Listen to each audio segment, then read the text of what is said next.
It is a pleasure to welcome our industry expert Mr. Gururaj.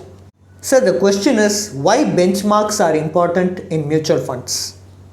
Otherwise, how do you compare the performance, right? As I said, today, for example, let's take our school days itself, right? Somebody comes and tells me, boss, I scored 70%, right? You will feel very happy. You'll say 70%, very good mark. Now I give you another information. The class average is 85%. Now you tell me, you will say, boss, the class average is 85%. You have scored only 70%.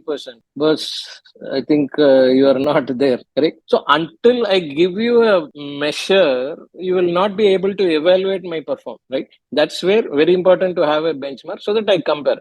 I'm not saying that benchmark is the right way or the wrong way, right? I'm not questioning. That is a different discussion.